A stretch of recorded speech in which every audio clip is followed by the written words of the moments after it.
Once again from the city of Chennai in India, we welcome you to the Divine Connection. एक बार फिर से भारत देश के चेन्नई शहर से हम डिवाइन कनेक्शन प्रोग्राम में आपका स्वागत करते हैं। We fully believe that this word of God that we hold in our hands can make your life better and transform you so that your life will be very blessed and fruitful. हम पूरी तरह से विश्वास करते हैं कि ये परमेश्वर का वचन जो हम थामे हैं ये आपके जीवन को बेहतर बना सकता है और ये आपको पूरी तरह से बदल कर आपको और भी आशीषित कर सकता है। The ideas we share in this program are not our own. और इस प्रोग्राम में जो विचार हम बताते हैं ये हमारे खुद के नहीं हैं। It is from the Bible. ये तो बाइबल में से ही हैं। We believe that this is revealed will of God for mankind. हम विश्वास करते हैं कि मनुष्य जाति के लिए ये तो परमेश्वर की प्रकट की गई इच्छा है। It can talk about your life personally. ये आपके व्यक्तिगत जीवन के बारे में बता सकता है। It speaks about your work. ये आपके काम के बारे में बताता है। It speaks about your children. ये आपके बच्चों के बारे में बताता है। And it speaks about your marriage. और ये आपके वैवाहिक जीवन के बारे में बताता है। Oh, what you need in this life is very, very clearly prescribed in this word of God. आपके इस जीवन में आपकी जो भी जरूरत है उसके बारे में परमेश्वर के वचन में बहुत ही स्पष्ट रूप में बताया गया है। So for better life and for better family life, we have our Creator God giving us what is needed for our life today. तो बेहतर जीवन के लिए और बेहतर पारिवारिक जीवन के लिए हमें जो कुछ भी चाहिए वो सृष्टिकर्ता परमेश्वर ने दे दिया है। If you remember what we shared in the last program, perhaps you're watching this program after a week, and if you have forgotten, we were talking about marriage and why it is very important. इस programme में हम वैवाहिक जीवन के बारे में बता रहे हैं और हम ये बता रहे हैं कि क्यों विवाह इतना महत्वपूर्ण है। And we said it is important because God ordained it. हमने ये भी कहा कि ये महत्वपूर्ण है क्योंकि परमेश्वर ने इसे नियुक्त किया है। It is not just an agreement but a covenant. ये केवल सहमति नहीं है लेकिन ये तो वाचा है। ये कोई एग्रीमेंट नहीं वाचा है। When you say covenant, we say it is a spiritual thing and it happens in the presence of God. जब हम वाचा कहते हैं तो इसका मतलब ये है कि ये तो एक आत्मिक बात है और ये तो परमेश्वर की उपस्थिति में होती है। And we also said it is foundational in explaining our relationship with God. और हमने ये भी कहा कि परमेश्वर के साथ के हमारे संबंध में ये बुनियादी है।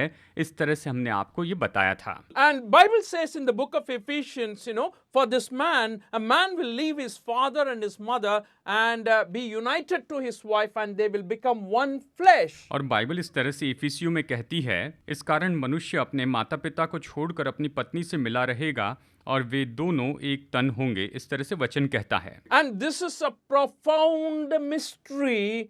ये भेद तो बड़ा है। I'm talking about Christ and his church. पर मैं यहाँ मसीह और कलीसिया के विषय में कहता हूँ। And that's where the connection between Christ and the church and the connection between husband and wife is equated. और यहीं पर मसीह और कलीसिया के बीच का संबंध और पति और पत्नी के बीच का जो संबंध है इसे एक तरह से दर्शाया गया है। Therefore, Bible advises all people. I don't mean just Christians. Dear friends, this Bible is for all people. Bible advises all people to, particularly husbands, to love their wives. देखिए बाइबल बताती है कि सभी लोग, ये बाइबल जो है ये केवल मसीह लोगों के लिए नहीं लेकिन सभी मनुष्यों के लिए है। बाइबल बताती है कि सभी लोग यानी खास करके पति अपनी पत्नी से प्रेम रखें।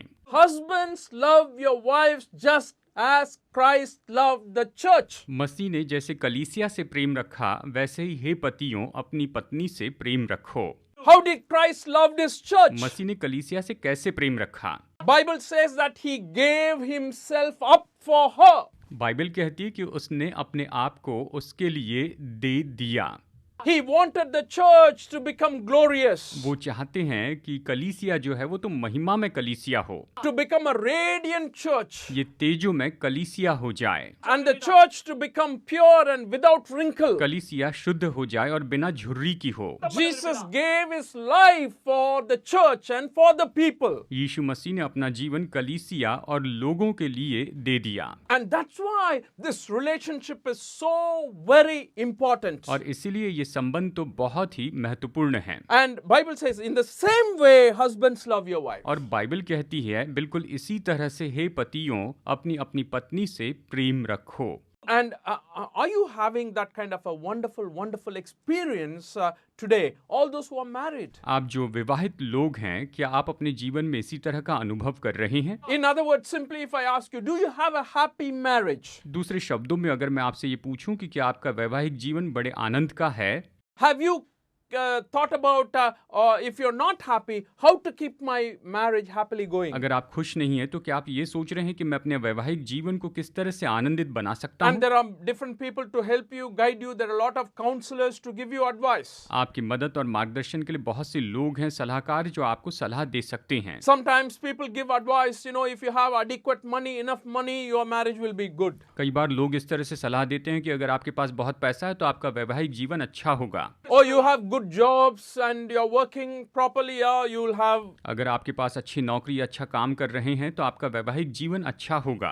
And so many other reasons can be given according to the और world. संसार के अनुसार बहुत से ऐसे कारण दिए जा सकते हैं। But today, I want to share with you the very first basic idea and continue on. That is, the first idea is maintaining the order God has prescribed for family is a way to happiness. लेकिन मैं आपको वो पहला विचार देना चाहता हूँ, पहली बुनियादी बात बताना चाहता हूँ कि परमेश्वर ने खुश वैवाहिक जीवन के लिए जो क्रम दिया है उसका पालन करना है। When you follow God's order in marriage and in your family, your life will be better and it will be more fruitful. जब आप अपने परिवार में और अपने वैवाहिक जीवन में परमेश्वर के क्रम का अनुकरण करेंगे तो आपका जीवन बहुत ही फलवंत हो जाएगा और अच्छा होगा। The full benefits of family life can be enjoyed if you only follow the order in which God has prescribed in the Bible. परमेश्वर ने बाइबल में जो क्रम दिया है, अगर आप उसका पालन करते हैं तभी आप खुश वैवाहिक जीवन जी सकते हैं। Or suppose you are thinking, what is that order? I don't know that order. शायद आप सोच रहे हैं ये क्रम क्या है, मुझे ये क्रम पता नहीं है।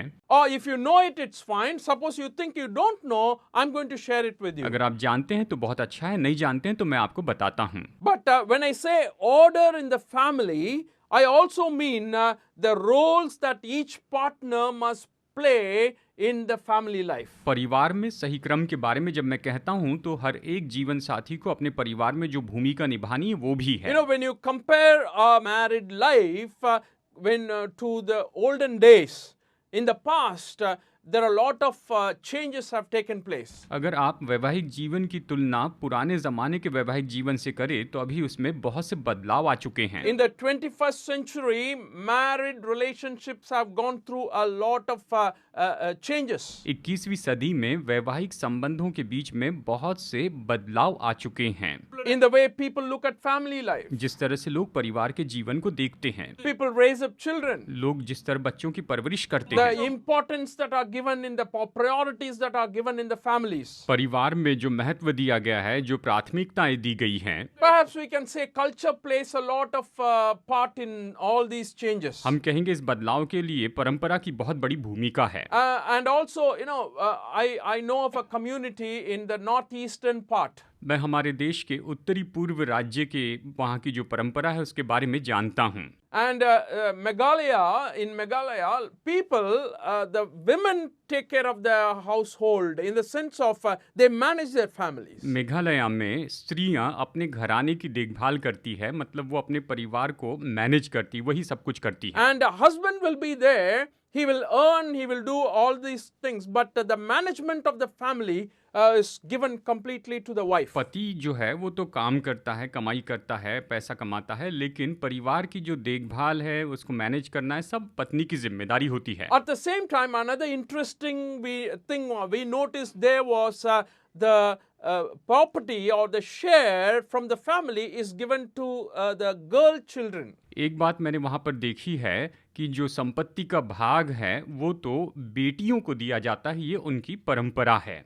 Sometimes the culture or situation can make these things little different than what is described in the Bible. Bible में जो बताया गया है, कई बार मनुष्य की जो परंपराएं हैं वो शायद बाइबल की बातों से थोड़ी अलग हो सकती हैं। Because of problems in marriages, these days single parenthood is increasing. क्योंकि वैवाहिक जीवन में समस्या होती है और इसके कारण इन दिनों में जो है अकेले माता या पिता इस तरफ बढ़ते जा रहे हैं। Sometimes as a mother or sometimes as a wife, they take care of the family when the male is not present. जब पति नहीं होता है तब जो पत्नी होती है, जो स्त्री होती है, वो परिवार की देखभाल करती है। In these situations, they are forced to take the leadership in the family. ऐसी परिस्थिति में उन पर जिम्मेदारी हो जाती है कि वो अपने परिवार की देखभाल करें। And also one other thing we can notice is nowadays the equality between man and a woman is promoted very, very strongly. हम देखते हैं स्त्री और पुरुष के समानता का जो स्तर है इससे बहुत उन्नति दी जा रही है। Like I told you, the culture plays a very important role. In our culture, always the wife touches the husband's feet in the Indian culture. और जैसे मैंने आपसे कहा, परंपरा बड़ी भूमिका निभाती है। भारतीय परंपरा में हम देखते हैं कि जो पत्नी है वो अपने पति के पैर पड़ती है। इस समय से प्राचीन परंपरा में से ये सब कुछ होता आया है। You will not believe, yesterday in the news I saw that there was a time or there was a wedding going on and the man touched his wife's feet and this was viewed by more than 450,000 people. शायद आप इस बात को सुनकर चकित हो जाएंगे कि शादी के समय में जो पति है उसने अपनी पत्नी के पैर पड़ लिए और इस वीडियो को लगभग 4.5 लाख लोगों ने देखा। ये सच में एक अजीब सी बात हुई है। And people liked it. People said thumbs up. Yeah, it's good. It's good. लोगों को ये पसंद आया। उन्होंने कहा हाँ, हमें ये पसंद है, ये अच्छा है, ये अच्छा है। My friends, what I'm trying to tell you is this. Whatever we've been following, culture or our practices or our origin, all that is good. But I'm trying to say that the Bible doesn't change. Sometimes our culture can change. The Word of God never changes. मैं यही कहना चाहता हूँ दोस्तों कि हमारी परंपरा जो है वो तो बहुत अच्छी है और कई बार परंपरा बदल जाती है, लेकिन बाइबल का वचन कभी नहीं बदलता। The Bible remains for our life. Bible जो है हमारे पूरे जीवन काल में बनी रहती है। In the book of Corinthians, 1 Corinthians chapter 11 verse 3, when we read, Apostle Paul writes like this. पहला कुरिन्थियों अध्याय 11 वचन 3 में प्रेरित पौलुस इस तरह से लिखता है। But I want you to realize that the head of every man is Christ, and the head of the woman is man, and the head of Christ is God. पहला कुरिन्थियों अध्याय 11 वचन 3, परंतु मैं चाहता हूं कि तुम ये जान लो कि हर एक पुरुष का सिर मसीह है और स्त्री का सिर पुरुष है और मसीह का सिर परमेश्वर है। And I want you to follow very carefully the order in which it is given here. ये जिस क्रम से हमें यहाँ पर बताया गया उसको आप ध्यान से देखिए। He says first God, वो कहता है पहले परमेश्वर, because he is the head of Christ, क्योंकि वो मसीह का सिर है, and then Christ, और फिर मसीह यीशु, and after that husband, और फिर उसके बाद पति है, and then wife, और फिर पत्नी है, and then the children. और फिर बच्चे हैं। Oh, perhaps you're wondering, why did God give this order? शायद आप सोच रहे होंगे परमेश्वर ने ये क्रम क्यों दिया है। I want to tell you that he created us. मैं आपको बताऊं, उसने हमारी सृष्टि की है। When something was lacking in man, he identified it and he only created this whole relationship. मनुष्य में जब उसने कोई कमी देखी तो उसे पहचान लिया और उसी ने ये सारे संबंध बनाए हैं। And he also prescribes things how to run this relationship. और वो यहाँ पर बताते हैं कि कैसे संबंध को चलाएं। And that's why he has this order: God, Christ, husband, wife, and then children. Maybe. और इसलिए ये क्रम दिया गया है, परमेश्वर, मसीह, पति और फिर पत्नी और फिर उसके बाद में बच्चे। इस तरह ये क्रम दिया है। And I want to ask you a question. Do you have that order in your homes? मैं आपसे ये सवाल पूछना चाहता हूँ कि क्या आपके घर में इस तरह का क्रम है? Are you following that in your family life? क्या आप अपने पारिवारिक जीवन में इस क्रम का उपयोग कर रहे हैं? No, God first. यानी परमेश्वर पहले। Why should he be first? उसे क्यों पहले स्थान पर रहना चाहिए? Because he is the overall everything person and he is the God who loves us. He only created every one of us. क्योंकि वही तो परमेश्वर है जिसने हमसे प्रेम रखा है और उसी परमेश्वर ने हमारी सृष्टि की है। It is not simply just believing in God. ये केवल परमेश्वर पर विश्वास करना नहीं है, It is like loving him wholeheartedly. लेकिन ये तो उससे पूरे दिल से प्रेम करना है। In the book of Deuteronomy chapter 6 verses 5 we read like this. व्यवस्था विवरण अध्याय 6 वचन 5 में हम पढ़ते हैं, Love the Lord your God with all your heart and with all your soul and with all your strength. तू अपने परमेश्वर यहोवा से अपने सारे मन, सारे जीव और सारी शक्ति के साथ प्रेम रखना। इस तरह से ये वचन हमें बताता है। Therefore, simply not believing that God exists and I know he created everything, I know he created Adam and Eve, the marriage was formed by God. It's not just believing all these things that the Bible says. अब देखिए, ये केवल ऐसा विश्वास करना नहीं कि हाँ मैं जानता हूँ परमेश्वर है, उसने सृष्टि की, उसने आदम हवा को बनाया, ये मैं विश्वास करता हूँ। नहीं, ऐसा विश्वास नहीं चाहिए। But it is like loving him wholeheartedly. लेकिन ये तो ऐसा है कि पूरे दिल से उससे प्रेम रखना है। In other words, keeping him as your first priority. दूसरे शब्दों में आपको परमेश्वर को पहली प्राथमिकता देनी है। In everything in life, you give importance to God's advice, God's counsel. जीवन में सारी बातों में आप सबसे पहले परमेश्वर की सलाह और उसकी आज्ञाओं को महत्व दीजिए। And after that comes Christ. और फिर उसके बाद मसीह यीशु हैं। In the book of Philippians chapter 2 verses 6 to 11 we read like this. फिलिपियो अध्याय 2 वचन 6 से 11 में हम पढ़ते हैं। I'm not going to read all the verses, but I would like you to note down some of the things I want to mention from this verse. मैं इस वचन से आपको कुछ बताऊंगा, आप उन बातों को लिख लीजिए। Jesus was in very nature God, but did not consider equality with God something to be grasped. यीशु परमेश्वर के स्वरूप में होकर भी परमेश्वर के तुल्य होने को अपने वश में रखने की वस्तु नहीं समझा, But he came and humbled himself as a man into this world. वरन अपने आप को ऐसा शून्य कर दिया और मनुष्य की समानता में हो गया। He gave his life for the people. और उसने मनुष्यों के लिए अपनी जान दे दी। And because of that, God exalted him. और उसी के कारण परमेश्वर ने उसे अति महान भी किया।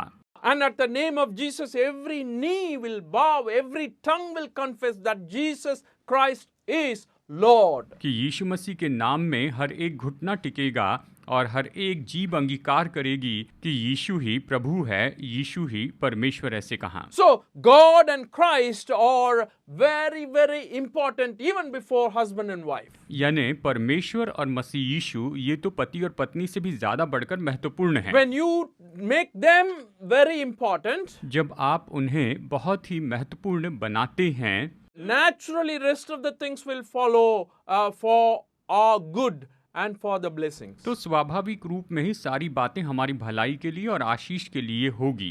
And then we come to the verse 1 Corinthians 11:3. और फिर पहला कुरिन्थियों अध्याय 11 वचन 3 में हम आते हैं। But I want you to realize that the head of every man is Christ and the head of every woman is man and the head of Christ is God. पहला कुरिन्थियों 11:3। परंतु मैं चाहता हूं कि तुम ये जान लो कि हर एक पुरुष का सिर मसीह है और स्त्री का सिर पुरुष है और मसीह का सिर परमेश्वर है। And that's why Bible says clearly that after Christ, husband is the head of the family. और इसीलिए बाइबल स्पष्ट रूप में बताती है कि मसीह के बाद पति परिवार का सिर है। What does it mean? इसका क्या अर्थ है? When we say head, physically, when you compare it to the head that we have, it's kind of a head that controls the entire body. देखिए, जब हम सिर की बात करते हैं तो ये तो ऐसा सिर है जो पूरे शरीर के ऊपर में नियंत्रण करता है। We have the brain here. यहाँ पर हमारा दिमाग होता है। And that kind of controls all our actions, all that I'm going to say, all that I'm going to do. The controlling factor is the head. अब यही तो दिमाग होता है, सिर में दिमाग होता है, वही हम निर्णय लेते हैं, कि मैं क्या करूँगा, मैं क्या बोलूँगा, ये सब निर्णय वहाँ पर लेते हैं। That's why the Bible says the head of every woman is her husband. और इसीलिए बाइबल ये कहती है कि हर एक स्त्री का जो सिर है वो तो उसका पति है। And in the book of Ephesians chapter 5 verses 22 to 24, इफिसियों अध्याय 5 वचन 22 से वचन 24 में and then it says, wives, submit yourselves to your own husbands Bible कहती है, पत्नियों अपने अपने पति के ऐसे अधीन रहो जैसे प्रभु के, as you do to the Lord. जैसे प्रभु के अधीन रहते हैं। For the husband is the head of the wife, as Christ is the head of the church, his body, of which he is the savior. क्योंकि पति पत्नी का सिर है, जैसे कि मसीह कलीसिया का सिर है और स्वयं ही देह का उद्धार करता है। Now as the church submits to Christ, so also wives should submit to their husbands in everything. पर जैसे कलीसिया मसीह के अधीन है, वैसे ही पत्नियां भी हर एक बात में अपने अपने पति के अधीन रहें। Oh, what does this mean? इसका मतलब क्या है? When I say husband is the head, it doesn't mean he should act like an autocrat. देखिए, जब मैं कहता हूँ कि पति परिवार का सिर है, तो मेरा मतलब ये नहीं है कि वो अपनी मनमर्जी से काम करें। He should not simply be a commander where he just commands and wife has to do everything that he commands. उसे कमांडर नहीं होना है कि वो कमांड करे और पत्नी उसकी हर एक कमांड को मानती चली जाए। When the Bible says obey your husbands in everything, it definitely excludes things that are unethical and also the principles of the word of God. Bible कहती है कि हे पत्नियों अपने अपने पति की अधीनता में रहो, तो इसमें जो कुछ भी सिद्धांत हैं परमेश्वर के वचन में बताए गए हैं उसका उल्लंघन नहीं करना है। Whatever the word of God says we should do, if the husband says do, yes we can do. और परमेश्वर का वचन जो कहता है वो हम कर सकते हैं। अगर पति हाँ कहे कि तुम इसे करो तो हम इसे कर सकते हैं। And the priority, in the book of Acts we have a very beautiful example. देखिए, प्राथमिकता हमें देनी है। प्रेरितों के काम में बहुत ही सुंदर उदाहरण है। Because of time I am not reading the entire passage, but this verse is very clearly stated. It is better to obey God rather than man. समय की कमी के कारण हम इस वचन को तो नहीं पढ़ेंगे, लेकिन यहाँ पर इस तरह से कहा गया है कि मनुष्य की आज्ञा मानने से अच्छा है कि परमेश्वर की आज्ञा माने। This was the reply Apostle Peter gave to the Sanhedrin. पतरस ने सैनेड्रियन को इस तरह से प्रत्युत्तर दिया था, I want to obey God. मैं परमेश्वर की आज्ञा मानना चाहता हूँ। Therefore, it is commanded here, wives, submit yourself to your husbands just as you do to the Lord. और इसीलिए यहाँ पर यह आज्ञा दी गई है कि हे पत्नियों अपने अपने पति की अधीनता में रहो जैसे कि प्रभु यीशु की अधीनता में रहते हो। And next the Bible says the children comes into the play. और फिर बाइबल के अनुसार देखा जाए तो इसके बाद में बच्चों का नंबर आता है। And then children obey your parents. और फिर ये कहता है कि बच्चों अपने माता पिता की आज्ञा मानो। This is right. ये बिल्कुल सही है। Honor your father and your mother. अपने माता पिता का आदर करो। This order that we are talking about, is very, very crucial, very important in family life. ये जो क्रम हम बता रहे हैं ये पारिवारिक जीवन में बहुत ही जरूरी है।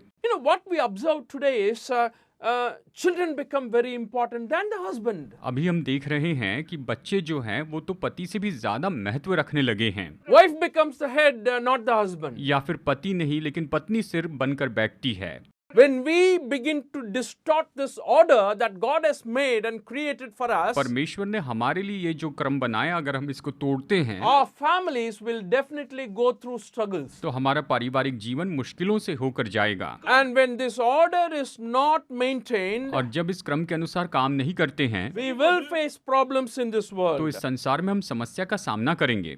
Bible says very clearly, God builds the families. Bible स्पष्ट कहती है कि परमेश्वर ही परिवार को बनाते हैं। Psalm 127:1 says, unless the Lord builds the house, its laborers build in vain. भजन 127:1 कहता है, यदि घर को यहोवा न बनाए तो उसके बनाने वालों का परिश्रम व्यर्थ होगा। The order for families is very, very important because God thought of it so carefully and in his wisdom he has prescribed it for us. परिवार के लिए जो क्रम है ये सबसे महत्वपूर्ण है क्योंकि परमेश्वर ने इसके बारे में सोचा और अपनी बुद्धि में उसने हमें ये दिया है। And it produces the happiness and the joy that is needed for the family. परिवार के लिए जो खुशी और आनंद चाहिए ये तो इसी के द्वारा उत्पन्न होता है। That's when your family can be an example to other people. तभी तो आपका परिवार दूसरे लोगों के सामने आदर्श हो सकता है। What kind of an order is practiced in your family? आपके परिवार में किस तरह के क्रम का अनुकरण किया जा रहा है?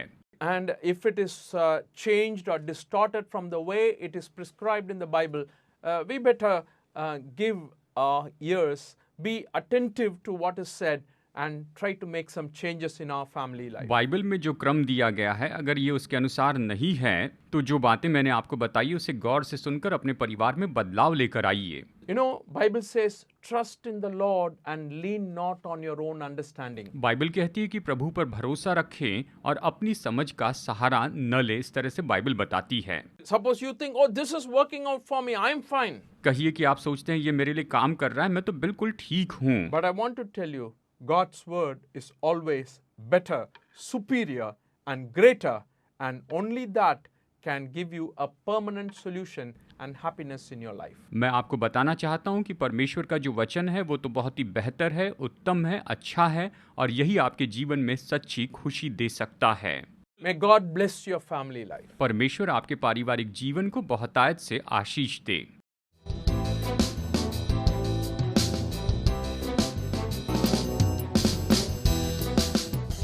Study the Word of God in a private and personal way through our online study website.